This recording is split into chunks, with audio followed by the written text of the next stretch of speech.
Bienvenido, doctor Gustavo. Hace un momento tuvo participación también en una mesa con especialistas en salud. Ya han podido plantear algunas orientaciones sobre los perfiles de los profesionales en el área de la salud y qué es un poco la orientación de su conferencia del día de hoy, la formación del profesorado universitario ante la crisis de la salud y la formación de competencias solidarias. Si me permite leer brevemente su CV para quienes nos acompañan esta tarde, ya que es posible que en la mañana haya variado un poco la población. El doctor Gustavo Elías de la Osa Herrera es médico, psicólogo, especialista en educación para la salud, magíster en educación, magíster en psicología clínica y de la sexualidad. Es doctor y postdoctor en educación, es docente investigador de la Facultad de Ciencias de la Salud de la Universidad Libre de Colombia, trabaja actualmente en calidad de coordinador de investigaciones del programa de medicina en la Universidad Libre, cuenta con las siguientes distinciones. Es egresado destacado de la Universidad Libre, tiene un reconocimiento investigativo por lograr la categoría de investigador asociado en MinCiencias, honor al mérito académico docente.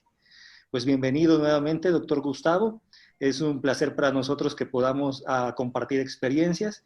Dispone de 30 minutos para su disertación, para presentar sus experiencias y abriremos un espacio para el intercambio con los participantes de este evento para cruzar algunas inquietudes o experiencias que han compartido al margen de su presentación. Si está de acuerdo, podemos comenzar. Sí, buenas noches a todos. Gracias por la resiliencia que tienen de poder estar aquí todavía. No es fácil llegar hasta este momento. Y como lo dice la misma palabra, no sabemos qué viene, no sabemos qué sigue.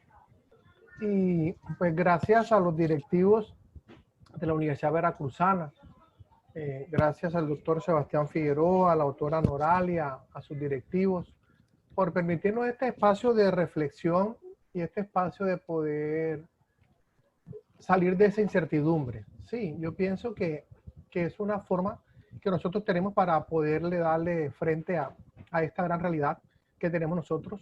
Y como hemos escuchado también en otras conferencias, el reto ha sido mayor para nosotros los docentes universitarios.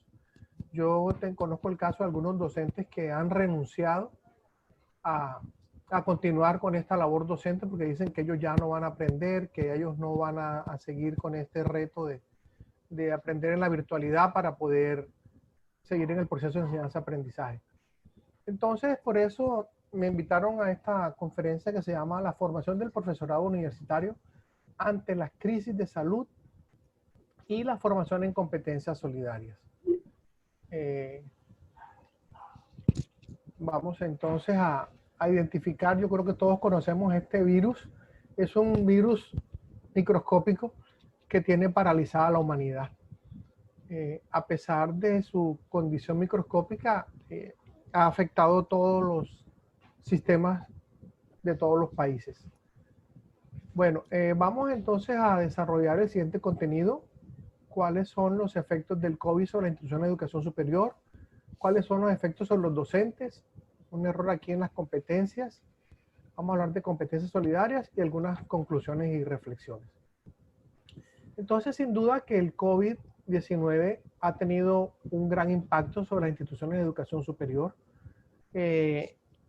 A finalizar el mes de octubre hubo una reunión de la Asociación Colombiana de Facultades de Ciencias de la Salud y la Asociación Colombiana de Universidades, donde llegamos a la conclusión que el COVID ha afectado 6 aspectos de la institución de educación superior.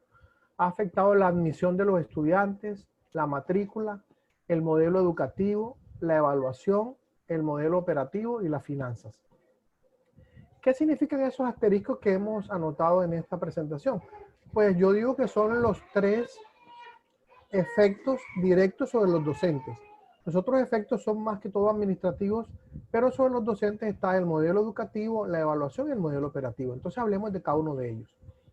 Con relación al modelo operativo, entonces los estudiantes todavía y los docentes no creen en la virtualidad. Todavía los estudiantes expresan que la calidad está asociada con la presencialidad. Inclusive, la semana pasada me decía un estudiante, yo voy a terminar este semestre porque ya lo pagué, ya me matriculé, pero realmente no estoy motivado para continuar porque yo quiero más la presencialidad. Entonces vemos todavía que se expresa por algunos docentes, algunos estudiantes, que la calidad está asociada con la presencialidad, pero la realidad es otra, la realidad es la educación virtual. Entonces nosotros tenemos que esforzarnos por poder implementar estrategias que permanezcan o que motiven a los estudiantes a que permanezcan en la virtualidad. También los estudiantes consideran que así no están aprendiendo, sobre todo en el área de la salud. Sí, nosotros vemos que las ciencias de la salud se aprenden en la teoría y en la práctica. A pesar que hemos implementado estrategias didácticas, ya hemos empezado con un poquito de presencialidad en la universidad, donde los estudiantes van al laboratorio de simulación, pero como dicen ellos, es simulación, son maniquíes, no son personas. Esto ha permitido el logro de las competencias, pero sabemos que realmente la salud se aprende con las actividades teórico-prácticas. Sigamos, por favor. También vemos que el modelo educativo tiene su gran oferta y tiene una gran demanda. Entonces, esta nueva demanda de la virtualidad, nosotros hemos quedado un poco rezagados, algunos docentes. Inclusive, como les decía, algunos han renunciado a no continuar en esta modalidad, porque consideran que ya, como decía el profesor Antonio Medina ahorita, se pensionaron de la educación. Entonces son docentes, considero que realmente no le han puesto la verdadera pasión y la verdadera vocación a la labor docente. Vemos nosotros que los canales digitales permiten la formación de los estudiantes y adaptarnos a estas necesidades. Nosotros preguntábamos en estos días, estamos haciendo una investigación de cuál ha sido el impacto de la educación virtual en los programas de ciencias de la salud. Y pues adelantándonos un poquito a los resultados, vemos que el impacto ha sido mayor en los docentes que en los estudiantes. Los estudiantes se han adaptado fácilmente a la virtualidad, ellos han nacido con ese chip, pero los docentes todavía estamos un poquito resistentes, ¿sí? Entonces nos ha tocado construir esas nuevas plataformas de aprendizaje, esas nuevas estrategias didácticas para mantener motivados a los estudiantes, porque ¿de qué se quejan los estudiantes? De la motivación. Sienten que la motivación no es igual a través de la virtualidad que la presencialidad. Entonces nos toca implementar ese modelo híbrido que también hemos venido hablando a lo largo del día. Sí, que podamos combinar lo virtual con lo presencial. En Colombia, apenas a partir del 1 de septiembre, fue que se autorizó abrir algunas instituciones educativas, abrir unas instituciones de la sociedad como restaurantes, sitios de diversión, pero con un aforo que equivale al 30% de la capacidad máxima. Entonces nosotros vemos que en la universidad estamos cumpliendo ese aforo. Solamente el 30% de los estudiantes pueden asistir. Unos van 2 días, unos van lunes, miércoles y viernes, otros van martes, jueves y sábado, para poder mantener ese modelo híbrido. Ok, entonces en el modelo educativo también nosotros vemos la importancia de las competencias, pero nosotros tenemos que formar a los docentes en competencias y tenemos que formarnos también nosotros, tenemos que autoformarnos. Es importante entonces que nosotros podamos lograr esas competencias que vamos a hablar ahorita más adelante. ¿Y cuáles son las estrategias que tenemos para lograrlas? Sí, porque tenemos que favorecer los procesos de enseñanza-aprendizaje a pesar de la virtualidad. Entonces, decimos entonces que las universidades, más allá de titular, deben buscar certificar los conocimientos, las habilidades, las competencias para poder nosotros mejorar la formación de nuestros estudiantes y poder adaptarnos a esta nueva realidad que estamos viviendo. Con relación entonces a la evaluación, vemos que hoy en día no podemos seguir utilizando las mismas estrategias evaluativas que lo hacemos en la presencialidad. Y eso sí que nos ha costado a nosotros. Yo pienso que las dos competencias que más nos cuestan a los docentes son, en las investigaciones que hemos hecho aquí en Colombia, son la planeación y la evaluación. Entonces, imagínense, si estamos deficientes en planeación y evaluación en la presencialidad, aún se nota con mayor error estas dos competencias en estos momentos de la virtualidad. Por eso, entonces, me gusta una frase que decían la Asociación Colombiana de Universidades, que estamos en los tiempos de ganar, no estamos en tiempos de ganar o de perder, sino en los tiempos de aprender. Entonces, no tenemos que darle esa suprema importancia a la evaluación. Lo que tenemos es que forzarnos que los estudiantes realmente aprendan y que aprendan de manera autónoma. Y si nosotros los motivamos a que ellos tengan un aprendizaje autónomo, todos hemos ganado. Todos hemos ganado. Entonces, hemos tenido que volver la evaluación más flexible. Sí, por ejemplo, nosotros en medicina estamos acostumbrados a hacer evaluaciones con el paciente enfrente, entonces le damos al estudiante que tiene 15 minutos para que elabore la historia clínica, en 10 minutos nos presenta la historia clínica y luego empezamos nosotros a hacerle preguntas. Pero ¿qué nos toca hacer ahora? Nos toca entonces ahora es decirle al estudiante que él mismo diseñe un caso clínico y entonces hacemos la evaluación personalizada. Antes hacemos la evaluación en equipo, 2 o 3 estudiantes. Ahora nos toca hacer la evaluación virtual, personalizada, que el estudiante entonces le damos ahora media hora para que él diseñe un caso clínico y nosotros empezamos a debatir con él a que nos justifique por qué ese diagnóstico, por qué ese tratamiento, con qué otras patologías puede ser un diagnóstico diferencial. Entonces, vemos, los docentes se quejan porque dicen que ya no pueden tener una evaluación cuantitativa, sino cualitativa. En Colombia todavía utilizamos la evaluación cuantitativa. Estamos en ese trance de cambiar de lo cualitativo a lo cuantitativo, pero eso sí que nos cuesta a los profesionales del área de la salud. Los profesionales del área de la salud somos profesionales muy positivistas, cuantitativos, obsesivos, y nos cuesta entonces evaluar cualitativamente a los estudiantes. Para los docentes es más fácil colocar un 0, un 2 o un 5, tenemos una escala de evaluación de 0 a 5, que hacer una evaluación cualitativa. Entonces, para ellos decir que quedó aprobado o reprobado es muy difícil. Y por eso entonces es importante que tenemos que motivar a los estudiantes para la autoformación. Hemos hecho varias investigaciones sobre la importancia de la autoevaluación.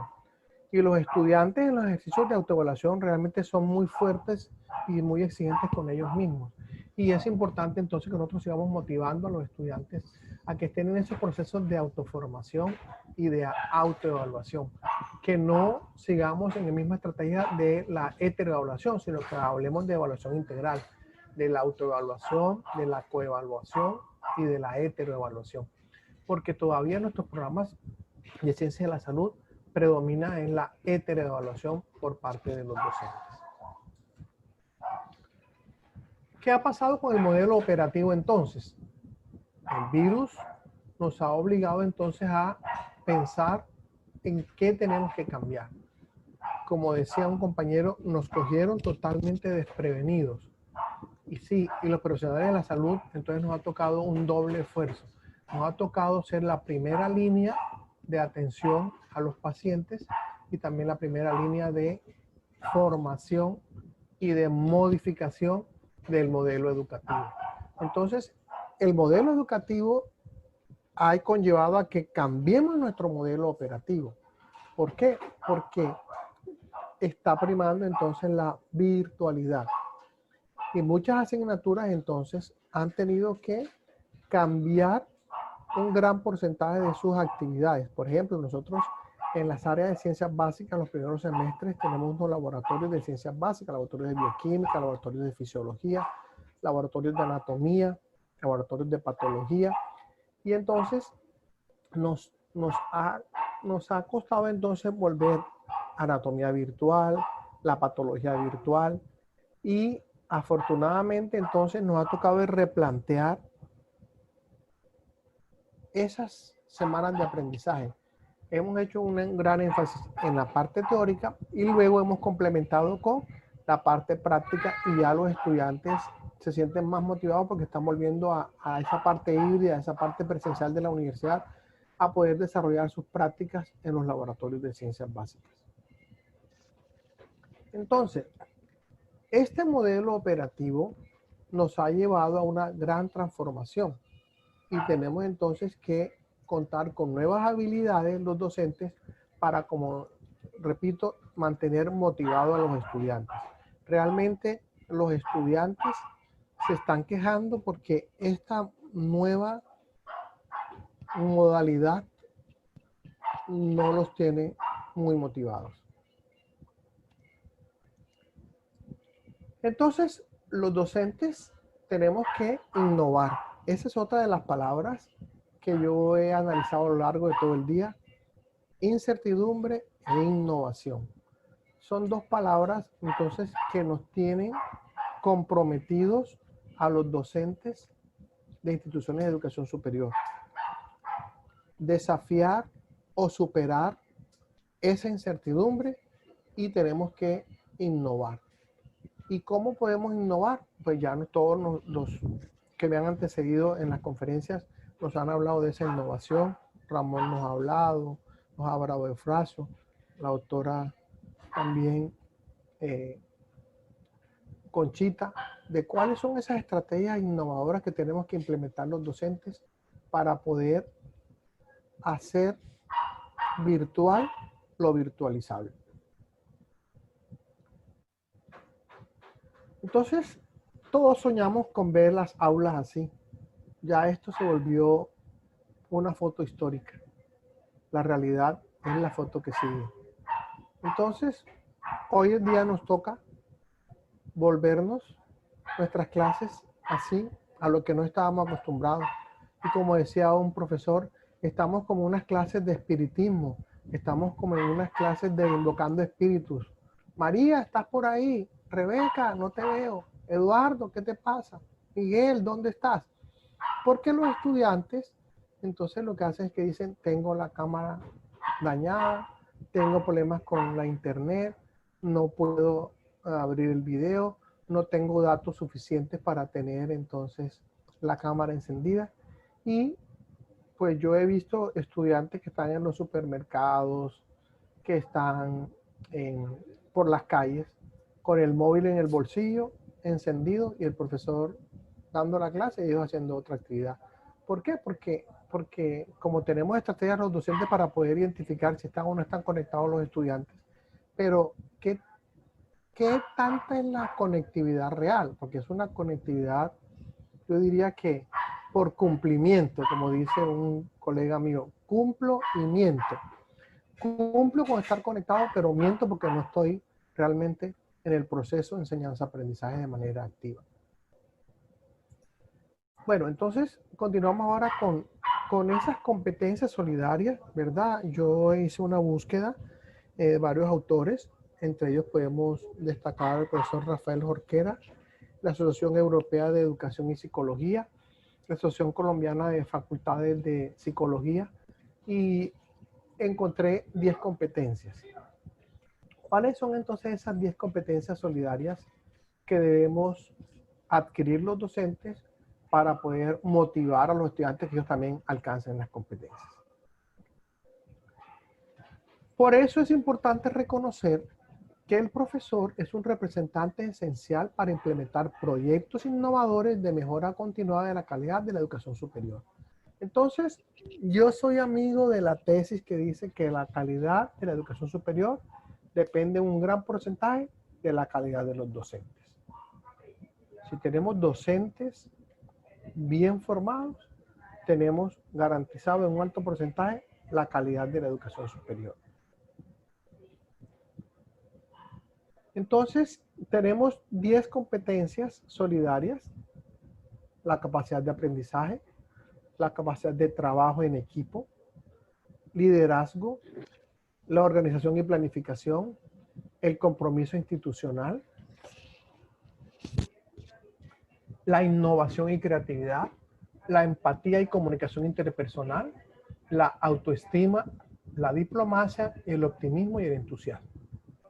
De estas 10 competencias, yo seleccioné 3 que considero las 3 competencias solidarias esenciales en momento de COVID-19. Es decir, todas las 10 competencias las necesitamos, pero las que no nos pueden faltar en estos momentos son la organización y planificación, la innovación y creatividad y el optimismo y el entusiasmo. Yo considero que con estas tres competencias podemos superar la incertidumbre y podemos realmente implementar estrategias que motiven a los estudiantes en este proceso de enseñanza-aprendizaje en la educación superior. Entonces, ¿qué podemos hacer los docentes para adquirir estas competencias? Entonces, yo traigo humildemente estas sugerencias.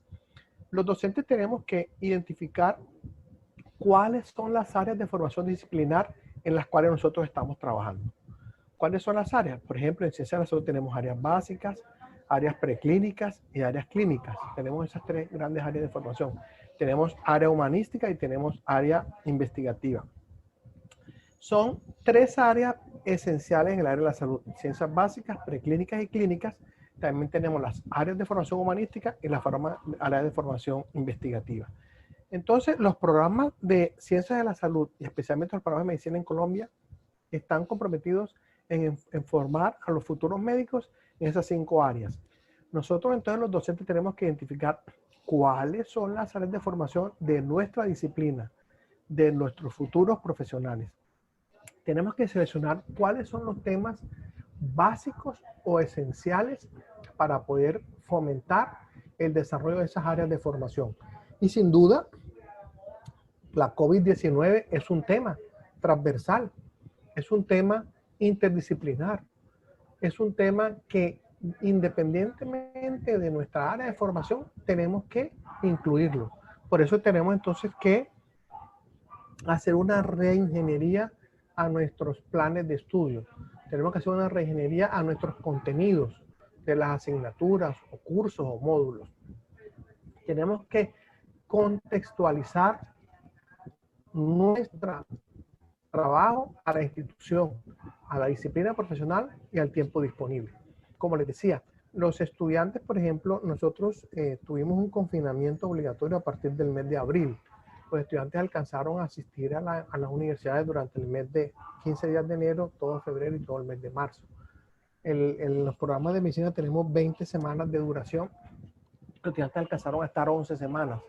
Pero esas 9 semanas restantes estuvimos trabajando virtualmente. ¿Qué hicimos entonces ahora antes de empezar el semestre? Hemos iniciado con las prácticas del semestre anterior. Fueron las 2 primeras semanas. Llevar a la práctica lo que no hicimos en la práctica del semestre anterior, lo hemos implementado ahora. Y los estudiantes que ya empezaron su práctica de internado rotatorio y los residentes, los estudiantes de posgrado que se llaman residentes, también tuvieron un mes de pura formación en práctica para poder ir a esas instituciones a desarrollar sus prácticas profesionales.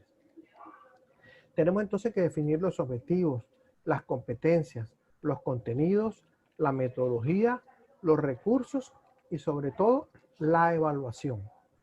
Y no se nos podemos olvidar que cada docente pone una iniciativa personal al curso o al contenido o a la disciplina que está impartiendo. La otra competencia es la competencia de innovación y creatividad. Insisto, es una competencia que hemos mencionado todas las personas que hemos participado en este segundo coloquio y que hemos estado hablando de la necesidad de innovar los docentes. ¿Y qué tenemos que hacer nosotros para innovar? Entonces, promover el aprendizaje autónomo. Decíamos que ya eso es esencial. Eso no puede faltar en la nueva educación virtual. Tenemos que reconocer los diferentes estilos de aprendizaje. Tenemos que reconocer cuál es nuestro estilo de enseñanza también. Es muy importante que los docentes nos autoevaluemos, que los docentes nos autoformemos, porque es importante identificar cuál es mi estilo de enseñanza. Y tengo que motivar y tengo que promover el aprendizaje teniendo en cuenta todos los estilos de aprendizaje de los estudiantes. Y por eso, entonces, tengo que implementar diferentes métodos didácticos para poder mantener motivados a los estudiantes. Y la tarea no puede faltar. Sí, yo pienso que hay 2 acciones inherentes a la función docente, que son la evaluación y la asignación de tareas. Entonces tenemos que hacer una buena selección de la tarea, tenemos que hacer tareas con una diferente variedad, con una demanda cognitiva progresiva. Es importante entonces que la tarea cada vez vaya teniendo una mayor demanda cognitiva para que los estudiantes puedan lograr realmente las competencias básicas y las competencias disciplinarias. Y la última competencia solidaria esencial en estos momentos del COVID son el optimismo y el entusiasmo. Claro, tenemos que mantenernos motivados y optimistas los docentes para poder nosotros transmitir esa motivación a nuestros estudiantes, poder compartirlas con ellos. Por eso es muy importante entonces un tono de voz adecuado, ¿verdad? Con picos y valles, eso mantiene a los estudiantes motivados. Tenemos que tener mucha sensibilidad docente ante los inconvenientes que se están presentando, de la falta de conectividad de los estudiantes, de la falta de recursos económicos, de la falta de un ordenador. Por ejemplo, aquí el Ministerio de las TIC en Colombia, el Ministerio de Educación, ha autorizado a las universidades que le presten los ordenadores a los estudiantes. Han hecho préstamos esos dos ministerios también a los estudiantes. Aquí el alcalde y la gobernadora de nuestra ciudad le han regalado a los estudiantes de la básica unas conexiones a internet completamente gratis para que puedan mantenerse en la virtualidad, porque hay muchas dificultades económicas y no tienen para poder comprar un plan de internet. Entonces, los docentes tenemos que tener esa sensibilidad ante esta situación. Tenemos que reconocer que no estamos en aula física, estamos en un aula virtual y a veces los docentes nos olvidamos de eso. Como les decía, los temas también tenemos que ponerle mucho entusiasmo, mucha motivación y sobre todo pasión en lo que estamos realizando. Ser conscientes que los estudiantes pueden tener problemas de audición, problemas de visión y sobre todo de atención. Hoy en día vemos que la virtualidad ha desmotivado a los estudiantes y ya la atención no es igual. Tenemos que reconocer que todos tienen diferentes capacidades cognitivas, por eso es importante la variedad en las tareas y el gran desafío, mantenerlos motivados permanentemente. Ya vemos que la virtualidad ha sido impuesta por la COVID y la COVID es la responsable que estemos viendo esta nueva realidad. Y tenemos que afrontarla y tenemos que vencer esta incertidumbre que nos está afectando a todos. Bueno, a manera de conclusión, entonces decimos que el docente no debe ser esquivo al uso de los entornos virtuales. Es una realidad. No podemos transformarlas, sino adaptarnos a ellas. Debemos desarrollar competencias digitales necesarias. Tenemos que fijar metas concretas a corto, mediano y largo plazo en cada una de nuestras instituciones. Tenemos que trabajar en eso. ¿Qué vamos a hacer a corto, mediano y largo plazo para superar esta incertidumbre? Tenemos que tener un proceso de formación continua. Sí, afortunadamente muchas instituciones de educación superior aquí en Colombia, los fines de semana, hacen conferencias, mandan documentos para que los docentes podamos vencer este reto de la virtualidad. Tenemos que promover la flexibilidad los docentes y que no estamos en tiempos de ganar o de perder, sino en tiempos de aprender. Y siempre recordar que la función esencial del docente es enseñar a aprender. Si reconocemos que nuestra principal función es enseñar a aprender, vamos a lograr grandes oportunidades y formar integralmente a nuestros estudiantes. Entonces el profesor William Arthur Ward nos dice que el maestro mediocre dice, el buen maestro explica, el maestro superior demuestra y el gran maestro inspira. ¿Sí? Muchas gracias a todos. Bien, usted. Gracias a usted, doctor Gustavo. Hay una votación del maestro Cuauhtémoc Méndez que lo felicita y que la exposición ha sido bastante emotiva. Y creo que está en lo correcto. Podemos dar un espacio a los participantes para escuchar si tienen alguna aportación y le damos la palabra al doctor Antonio Medina, que también tiene una aportación que hacer. Bueno, Gustavo, enhorabuena, ¿eh? Yo estoy realmente conmovido por tu última palabra. Es el momento de inspirarnos nosotros, expirar con los estudiantes y generar una nueva confianza. ¿Por qué muchos docentes han renunciado? Y a mí me has dejado tú preocupadísimo que algunos colegas no quieren aprender la virtualidad. Si es que a partir de ahora los ambientes híbridos de aprendizaje van a ser nuestros escenarios naturales. Será imposible volver otra vez a la mera presencialidad clásica. El único problema que yo encuentro y reconozco que en este sistema el eje fundamental es la imaginación y el trabajo docente en el diseño de los materiales didácticos. Es decir, un docente tiene que reconvertirse y ser el gran creador de los materiales didácticos que necesitan los estudiantes.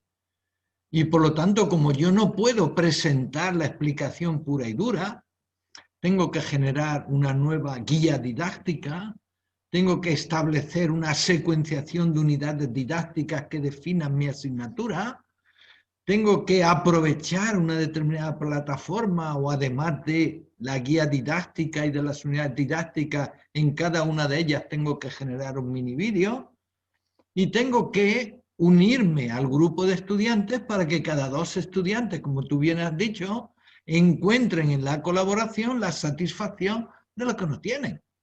Y entonces el gran trabajo que ahora no hemos hecho, y esto creo que es la clave de la innovación a la que tú te referías, es primero potencial de tal manera el entusiasmo, la creatividad, lo que tú has llamado ese optimismo vivencial.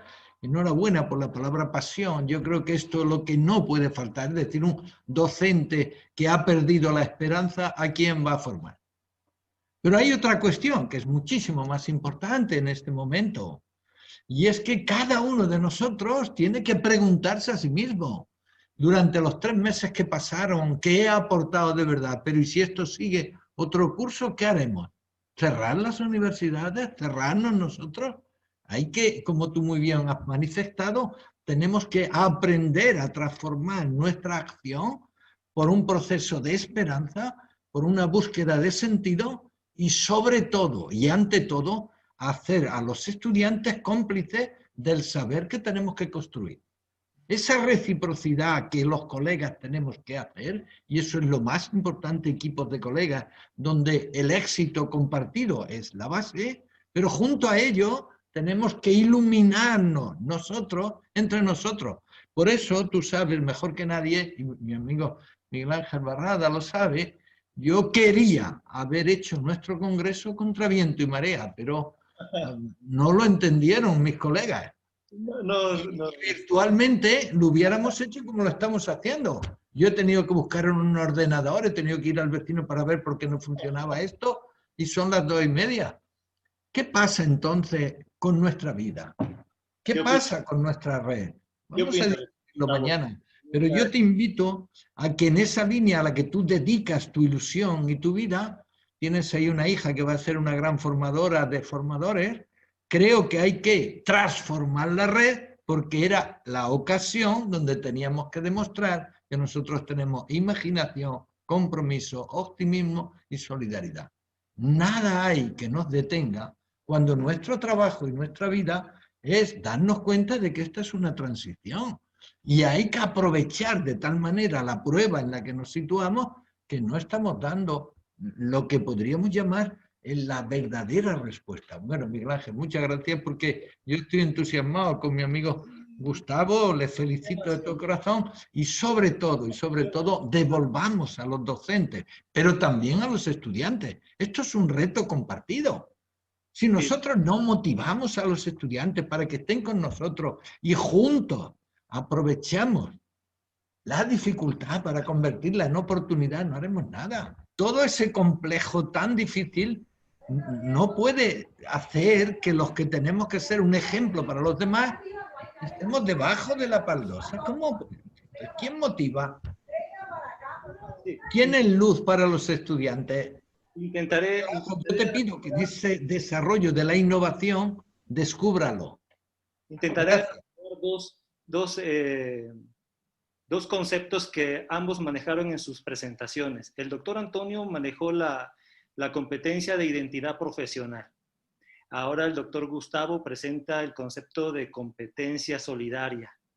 O sea, si se dan cuenta también en el discurso educativo también, o en la incorporación por necesidad, o por transformación, o porque la condición humana y social nos obliga a repensar en otras cosas, lo que queda claro y es evidente, que la incorporación al currículum formal está vertida de una serie también de conceptos ahí que no son inocentes, pues, y que nos ponen en situación de repensar claramente y de otras formas también lo que conocemos como formación profesionalizante. Y es una pregunta que quisiera lanzar específicamente para el doctor Gustavo, que está muy emparejada con el planteamiento que hace el doctor Antonio y tiene que ver cómo hacerle para que en todo caso la formación profesionalizante no se debilite en la parte disciplinar a partir de la incorporación de nuevas visiones educativas y académicas a los procesos de formación, en tanto que nos implican, como ha comentado el doctor Gustavo, no solamente confrontar a los estudiantes a nuevas visiones académicas, sino también a los docentes que transitan también a nuevos esquemas de formación. El ejemplo claro que planteaba es entre las experiencias que en el entendimiento dominan teóricas y aquellas que tienen un carácter que tienen una visión práctica. ¿Cómo hacemos, pues, para incorporar estas visiones que ustedes plantean como identidad profesional o como competencia solidaria o como otra denominación que pueda surgir y que no debilite fuertemente los paradigmas también disciplinares que conforman el campo de las profesiones? ¿Cuál es el desafío al que nos enfrentamos ahí todos? Bueno, yo te digo como me dicen los estudiantes, es una pregunta intergaláctica. Sí, en el sentido de que es una pregunta pues muy amplia, sí, y yo pienso que la clave está en la innovación. Nosotros tenemos que tener bien claro, por eso decía yo, cuáles son las áreas de formación de nuestra disciplina, cuáles son los temas que tenemos que desarrollar y cuál es la secuencia de las unidades didácticas que tenemos que desarrollar nosotros. Entonces, los docentes tenemos un marco legal, sí, pero también tenemos un marco de lo que llamamos el currículo oculto. Entonces tenemos que combinar todo eso, el currículo real, como digo yo, un currículo ideal, un currículo real y un currículo oculto. Lograr la intersección de esos tres currículos es lo que hace que los docentes podamos innovar. Y como digo, la calidad de la educación superior depende en un alto porcentaje de la calidad de los docentes. Vale. Doctor Gustavo, hay una aportación de la doctora María de los Ángeles González, académica de la Facultad de Pedagogía de aquí de Jalapa, Veracruz. ¿Cómo hacer posible una pedagogía solidaria entre docentes para que docentes digitales acompañen la actualización y capacitación de los docentes de la presencialidad? ¿Cómo hacer posible eso? Sí, yo siempre insisto que los equipos de trabajo no deben pasar de 3, porque eso se vuelve un desorden. Entonces, los docentes, eso hace parte de las competencias solidarias, ¿verdad? Del trabajo en equipo, del trabajo colaborativo. Entonces, siempre lo que recomiendo yo es que hagamos trabajos en parejas o máximo en 3 personas. Y todo depende de la motivación que tenga tanto el docente experto como el docente novato para que pueda lograrse una gran empatía, porque nadie aprende obligado. Claro, hay una aportación de la misma maestra María de los Ángeles que plantea otro dedo en la llaga y dice, ¿cómo es posible que docentes de la presencialidad se retiren o abandonen la docencia por sus limitaciones tecnológicas? Esos docentes deben ser altamente calificados y experimentados, aunque tal vez no actualizados en virtualización de la enseñanza. ¿Qué opinas sobre este Es una planteamiento? realidad. Es una realidad que estamos viviendo desafortunadamente en Colombia. Muchos docentes no quieren, se inventan cualquier cantidad de excusas para no trabajar en la virtualidad. Entonces dice, asígneme otras tareas. Entonces les decimos, pero si usted es un docente, ¿qué otra tarea le vamos a asignar? No, pónganme a hacer investigación, a revisar los microcurrículos, a revisar los sílabos, pero es que esto a mí me cuesta demasiado. Entonces están renunciando a la función docente y quieren pues que le asignemos una función en investigación, en extensión, en proyección social del programa.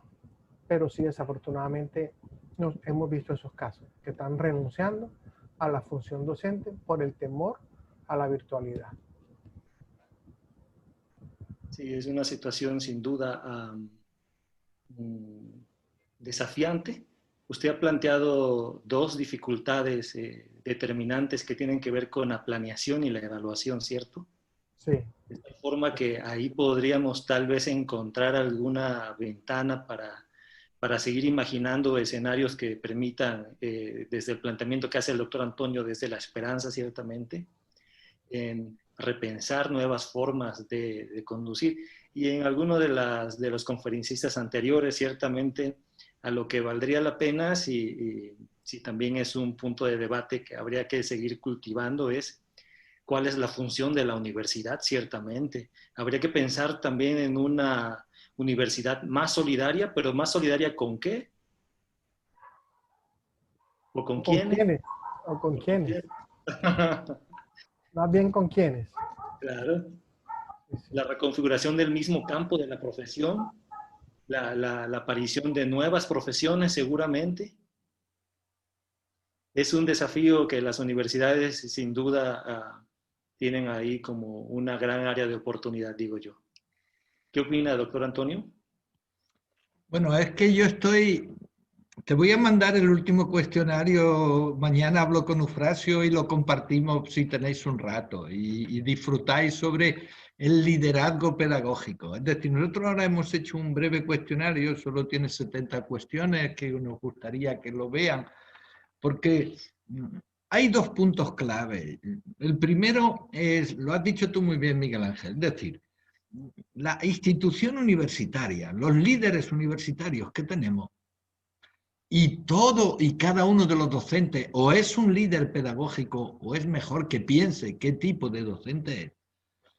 Tenemos que encontrar que cada institución universitaria tiene que sentarse un rato y decir, y ustedes en su dirección tienen que propiciarlo, y bueno, la universidad como institución.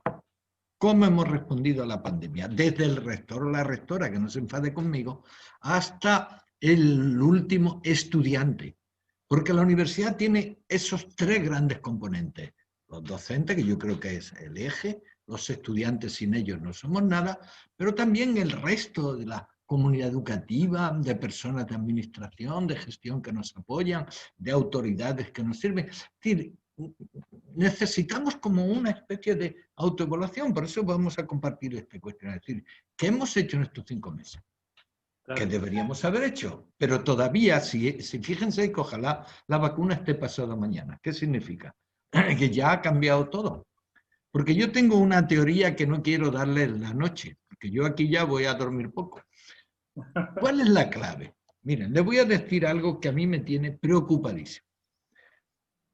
99.500 personas estamos, Dios quiera que mucho tiempo, más o menos bien. Pero 500 tienen el coronavirus. Todo lo hemos montado para que las 500 personas determinen de tal manera a las 99.500 que hemos perdido la visión meramente estadística de la cuestión general en la que estamos. Pero todavía hay una segunda cuestión mucho más importante, que es que no estamos atendiendo a las poblaciones de riesgo como somos. Y yo mismo he padecido a mis cuñados, los mejores que tenía, con los que trabajaba, me han abandonado. Bueno, o el coronavirus se lo ha llevado a uno en 20 días y a otro en 15. Que todo esto nos ha creado como una especie de pandemia personal y existencial. Y esto nos lleva ahora, y esto es lo que ha hecho Gustavo, que a quien tú bien conoces, ahora está en una situación crítica con 38 años. ¿Cuál es de verdad el momento? Las universidades hemos tenido poco tiempo para pensar y decir cómo aprovechamos esta enorme dificultad para transformarla en una oportunidad para que los estudiantes aprendan a resolver situaciones y no hagan, como han hecho ahora en Granada, pues fiestas y refiestas y están cerrando Granada porque los muchachos nunca, ni los profesores ni ellos, se concienciaron de la distancia, que es imprescindible, de la dichosa mascarilla y de algo mucho más importante, de un estilo de vida sano, responsable y colaborativo. ¿Por qué la universidad no ha enseñado eso? ¿Por qué no lo hemos llevado a todo el sistema educativo? ¿Por qué mis amigos los médicos, que son la clave de esta red, a mí me dijeron hace un mes, oiga, no podemos hacer nada porque estamos desbordados, yo temo esto más que a las balas, me decía mi colega. Pero oiga, que es que nosotros tenemos que tener la obligatoriedad del ejemplo de la moralidad, de la responsabilidad, de lo que es la vida académica, que es una vida de reflexión, de anticipación, de pasión, y eso es lo que tendremos que crear. Vale, seguramente tenemos... Bueno, un placer, porque es tan complicada la situación, Miguel Ángel, que yo creo que dedicándole a esto muchas noches, algo avanzaremos. Por eso vamos a seguir en estos 2 meses intensamente. Tenemos grandes desafíos y seguramente ser más... Sí, pero yo veo vuestra unidad como el eje de, y esperamos y deseamos, por eso yo tenía tanto interés en que vuestra universidad nos ayude ahora a todos. Y tu especial servicio de innovación, veamos qué tomamos como conclusiones. Sin duda, quisiera Gustavo como gran médico.